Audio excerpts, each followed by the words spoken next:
his four-ways on. He's hauling some butt. Must be an emergency.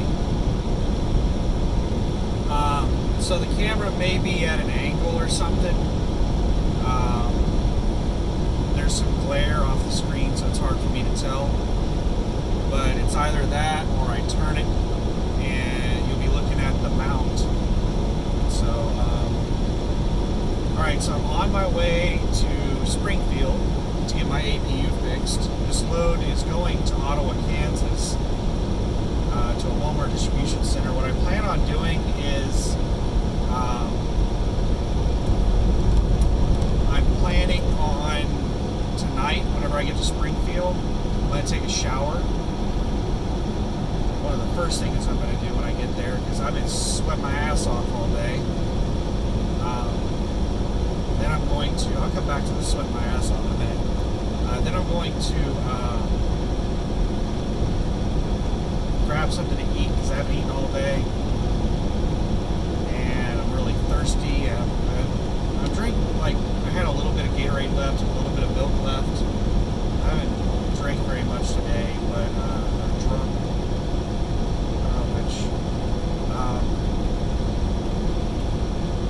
So I'm thirsty and I'm hungry, and I'm like 3.5 hours away from Springfield, so I can hold out until then. Once I get to, oh crap, I'm already in Jonesboro. Shit, I think it goes down to 2-lane in Jonesboro.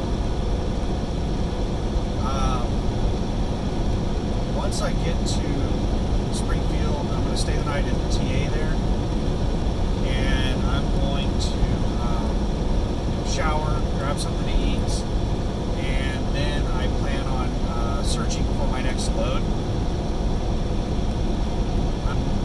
I'm not 100% sure that I'm going to get a load yet, because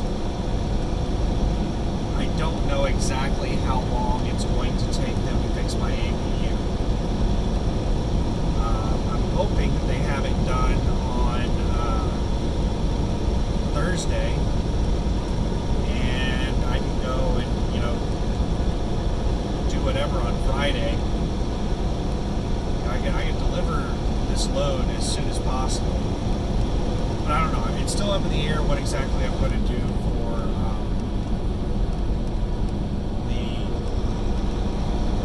we're entering Jonesboro, and the speed limit dropping from 70 to 65.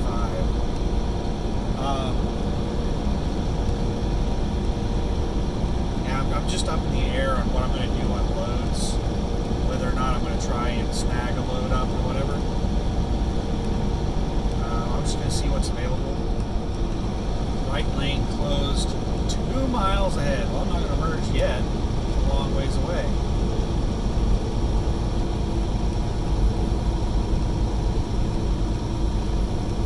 But I'm going to, I'll figure it out when I get there.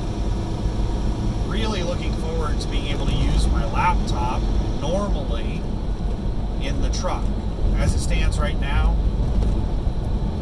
I can't charge it in the truck, so I have to like take it in somewhere, like and set at a booth or something to charge it. So if the TA in Stratford, Missouri, Springfield, has a booth that I can set down at with a wall plug, then I'll probably set in there and charge my laptop and look through loads.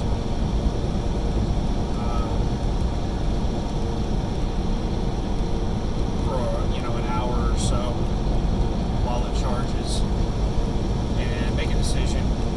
Most likely what I'll do is I'll wait until tomorrow to pick a load, because I am really terrified of... The thing is, if I pick a load now, tonight, I'm going to pick something that picks up late Friday, because I'm not going to risk getting something that picks up early Friday morning or something, and the APU place takes longer than expected. Alright, are you gonna... Is this guy merging over? Oh, he's taking the fucking exit. You know, that's why indicators are so nice. If you would have thrown on your damn indicator, like, I'm not the type of asshole that passes people in, you ending lanes. So I was slowing down to match that guy's speed so he could move over in front of me. And he waited until the last damn second to throw his indicator on to let everybody know that he was taking that fucking exit. That's the reason they exist, is to let other people know what your intentions are. It's a signal of intent. It's not an I meant to do that light. So the trailer I picked up on this load had a lot of issues with it.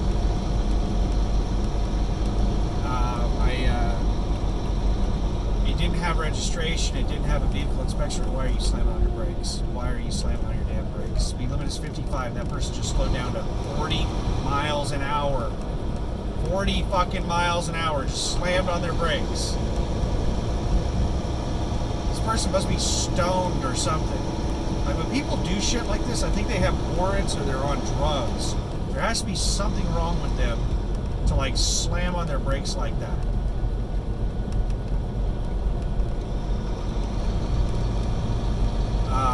So a lot of issues with the trailer. What all was wrong with it? What the hell is this guy doing? What are you doing? What are you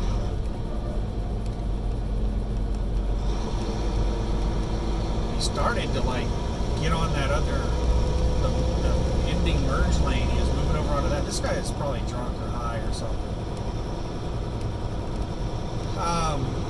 So what all problems? There was no paperwork with the trailer, no registration, no vehicle inspection report. There were 2 lights out on it. It had a marker light at the top rear of the trailer, and the front right clearance light was out.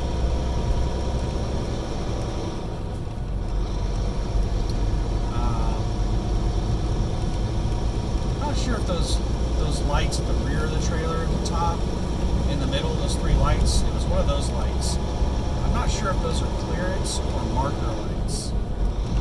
I think those might be clearance lights. I'm not sure.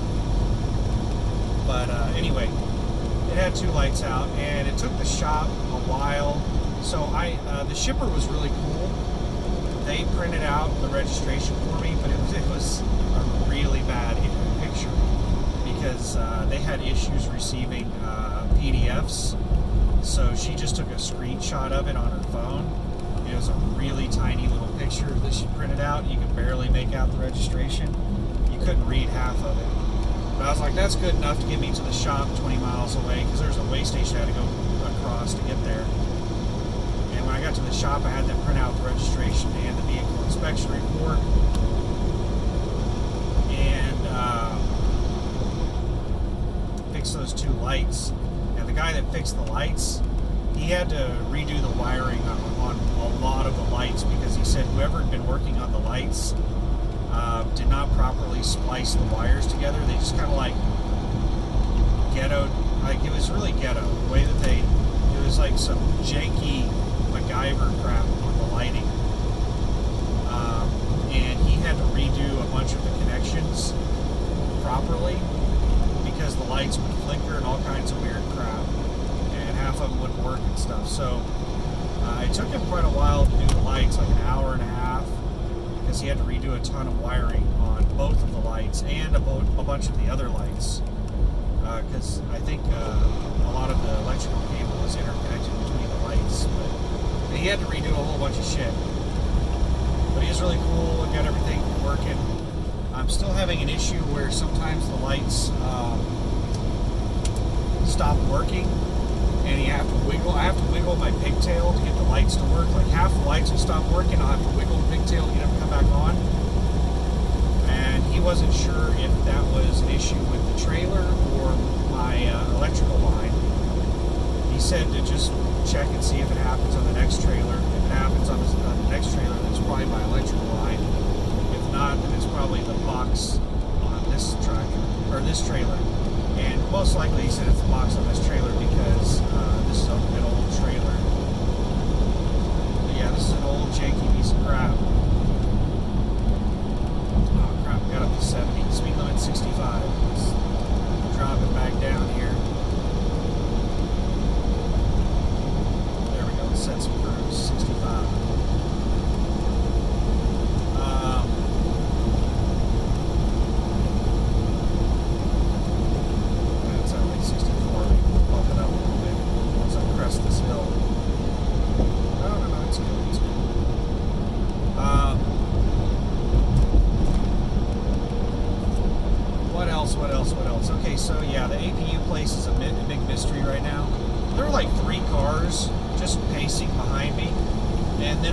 came up the left-hand lane, and then those cars that were behind me all jumped out in front of the car that was passing.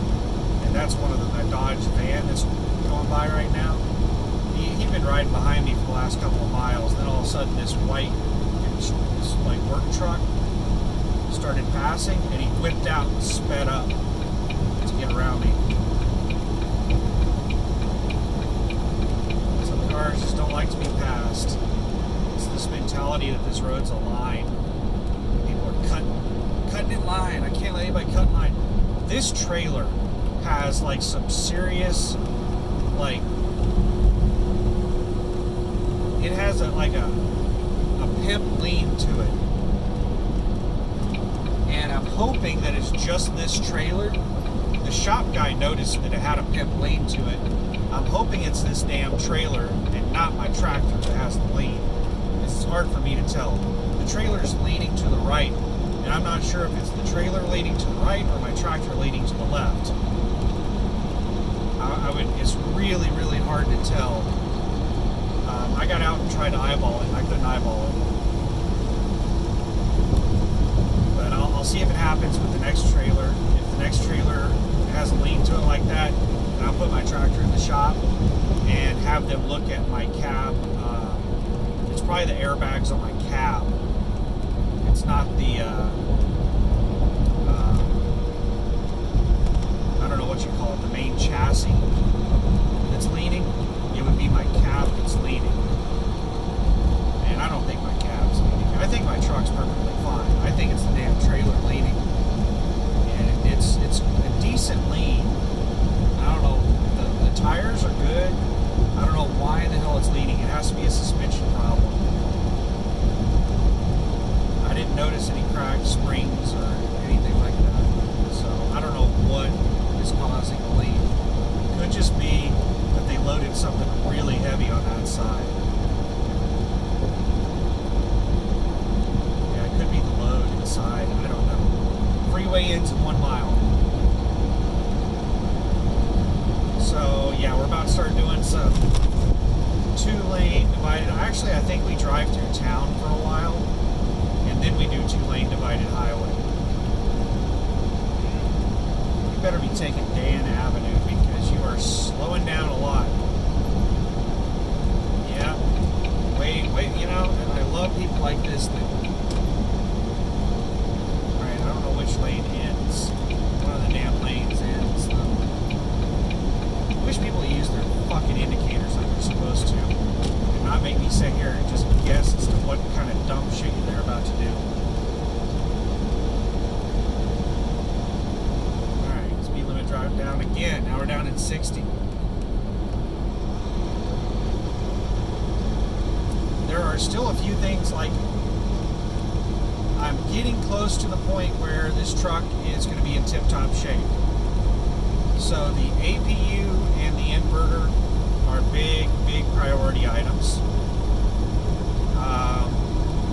When I get to my house, I'm probably going to redo the air pressure. The air pressure on these tires are at 100.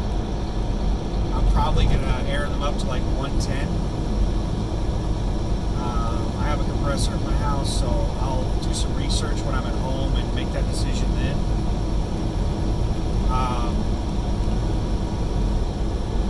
What else do I want to have fixed or changed on the truck? So the oil issue that caused the error, the sensor error, is resolved, but I still have a check engine light, and this particular ECM does not have an option that allows me to clear fault codes. I think you have to take it into a dealer to clear the fucking fault codes, which is really annoying. That means I'd have to pay like $150, $200. I'm going to check with TA and see if they can clear fault codes. And I'm also going to check with TA and see if they can fix my air horn. My air horn is underneath the driver's seat. It's right up above the batteries. And this jackass is speeding through all these places to try and pass me. He's trying to pass, he's he's like really adamant about getting in front of me. And I'm just like chill. I've slowed down from 60 to like 58 because he's just driving. He's going to go faster than me regardless of what speed I go. So I'm not going to sit here and play games with him. Plus, I'm going to be slow through the mountains in these little 2-lane roads. So I'm not really worried about being in front.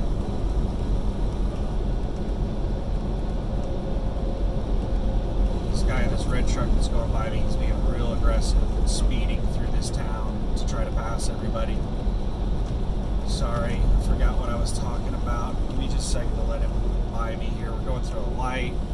I think this is so damn dangerous the way he's driving. He's going way too fast for this turn and for all this traffic.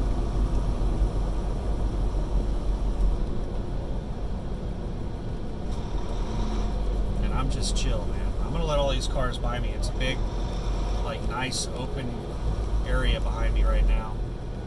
You do it, UPS. You get her done! I'm fine with sitting back here by my lonesome, nice and chill. I don't like driving around other vehicles because most people that are on the road are a bunch of dumbasses. They don't know how to drive safely. But anyway, what I was saying, oh man, Mexican food sounds so good. La Casa de la Fiesta. The house of the party. The party house? Is that what that is? My Spanish is not very good. So I need to get the fault code cleared. I'm hoping that someplace like TA can do that because I don't want to pay a dealer $200 to clear a fucking fault code. What else? The air horn. I'm pretty sure TA can fix the air horn. I don't know what the problem is with the air horn because in order for me to get my head underneath there to look at it, I would have to completely remove the side panel. Like, I can pull the side panel open and look under there and get a glance at it, but I can't get far enough underneath there to see the connection. So, whenever I press to sound the air horn, I can hear air hissing. So, it sounds like the airline is just no longer connected to the air horn. So they may need to fix the connection, or they may need to replace the air horn. Maybe the connection broke on the air horn. I don't know what it is, but it shouldn't cost me more than like $50 to fix it. So I'm hoping that I'm going to ask the TA when I get there for the night, like if they can clear the fault code. If they can, then I'm going to have them clear the fault code and fix the air horn. That will alleviate those two concerns. Then I'll just have the APU and the inverter, and that should be fixed tomorrow. And then after all that's said and done, I can't really think of anything else that I've noticed on the truck that needs to be fixed. I should be good to go at that point. Happy day. I do need to buy some shit like spare windshield washer fluid and things like that. I'm going to need to stock the truck up with items. While I'm at the TA tonight, I'll see what their straps cost. And if they're not too bad, I'll go ahead and buy straps at the TA. If they're overpriced too much, I'll just buy them online. And hopefully they'll be at my house when I get there.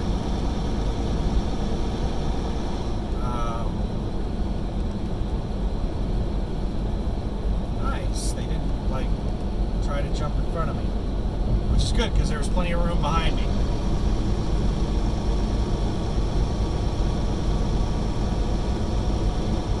What else? That's it, man. I can't think of anything else. This load that I pulled, man, I really wish I would have gotten the numbers on it. I want to say that it pays like 900, it's 300, I want to, oh crap, I can't remember how many miles it is. It's more than 335, I think it's 435 miles, and it pays, it's just under $1,000, it's like $985, plus it does breakthrough fuel. I think I've talked about breakthrough fuel in my last video. It's something I had to research. It's some third-party company that comes up with their own fuel surcharge based off of the actual fuel prices in the area that I'm driving. So it's basically it's designed to reduce fuel surcharge charges. So it's designed to fuck over people like me, the carriers. Technically I'm a contractor that works for a carrier, but it's designed to fuck over the contractors, the carriers, the drivers, and pay less fuel surcharge than normal. That's the whole point of it. But supposedly it fucks over the carriers if you drive in places where fuel is really expensive. So in California or the deep Northeast, you get up there where fuel's like still $3 a gallon or more, and BTF, breakthrough fuel, will be more than the national average, which is, I think, what's used for the normal fuel surcharge. So, since it's something that the shipper chooses, the shipper chooses what type of fuel surcharge to use, and I suspect that they use the normal fuel surcharge in places where fuel is expensive, and places where fuel is cheap, they use BTF. But most of the loads have BTF on them. It's pretty fucked up, because you have no idea what fuel surcharge they're going to pay on that load. So the way I have my thing set up is I do 10 cent per mile fuel surcharge on BTF. Until I get some numbers and some data to get an idea of what they're actually going to pay on average, then I'm just going to keep it at that in comparison to loads that are paying normal fuel surcharge. The fuel surcharge right now is about 20 cents a gallon, based on the loads I've seen. So this one's paying roughly $1,000. I get 65% of that plus fuel surcharge. So I'm getting $650 plus fuel surcharge. Fuel surcharge is, I don't know how much, probably like $80. So $730 roughly to do, I want to say it's about 435 miles. So this does not pay very well. I want to say it's somewhere in the area of $1.40 a mile. I can't remember. But I was actually thinking about just deadheading up to this place. So getting paid anything is better than nothing. So I took this load to get to a specific place, not because it paid well, because if I remember correctly, it did not pay too terribly well. So I'm just happy to get anything to be paid for this, and I'm hoping I can get a load out of Kansas City that delivers to Tulsa. Man, if I can get something that delivers to Oklahoma City, that'd be even better. The thing is, I'm not sure how long I want to be at home. This has been a really stressful couple of weeks, and I have a ton of paperwork and stuff left to do. I have a lot of stuff left to do, and I would really like to get all that stuff done at home and relax and just kind of decompress and then come back out. So it may take me a couple of days at home to decompress. So I would really not like to be under a load when I'm at home, because then I'm going to have a finite amount of time that I can be at home. It's probably not going to be a very long time. So I would prefer to get a load that delivers in Oklahoma City would be perfect, or anywhere near Oklahoma City. And something that I can deliver as soon as possible and then go home on. Because I don't want to go home and then have to get out and deliver a load and then go back home. Now, if there's something that delivers to Oklahoma City, like in town, that wouldn't be so bad. But if I have to drive up to Tulsa and deliver a load and then drive back to Oklahoma City, that would suck. So I don't know. I'll probably pick a load tomorrow. Once APU Center gives me an ETA of how long it's going to, once they diagnose the issue and tell me how long it's going to take them to fix it, then that's when I'm going to start looking for my next load. because they may have to get parts or something else. If they have to like wait until Monday to get parts, then I'll probably go deliver the load and then come back to Springfield and then sit and wait until Monday, because the inverter and the APU are really big items on my to-do list to get fixed. I'm really pissed off that Greg lied to me about these damn things. He told me that the APU was functional, the air conditioner worked on it, and that the truck had an inverter. And none of those things are true. The APU doesn't work. It has a really bad oil leak. The air conditioner on it doesn't work at all. And the truck does not have an inverter. So I don't know what the hell the speed limit is here. I'm just going to set it at 66. I think it's 65.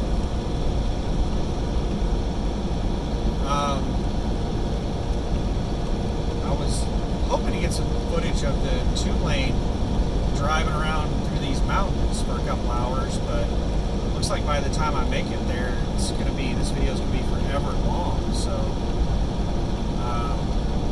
yeah, it's a pretty nice road up until I have to be probably within 10 to 20 miles of it going 2-lane, and then I've got 2-lane for probably 2 hours, maybe somewhere between 1 and 2 hours, and then it turns into a nice divided highway the rest of the way until I get to Springfield. So anyway, that's it. I am planning on doing more load board videos. I've been trying to make load board videos and stuff, but I don't have my internet set up in here. I don't have my inverter. It's on my to-do list. I'll get it all set up as soon as possible and start doing load board videos. I'm really optimistic about the amount of money I can make here after looking at the load board. It looks like the prices on the load board are as good, if not better, than the stuff that I saw in 2019 whenever I made the decision to come to USA Truck. So it doesn't look like USA Truck is hurting right now on rates. They're not hauling cheap freight. So anyway, thanks for watching. Have a good one. Bye.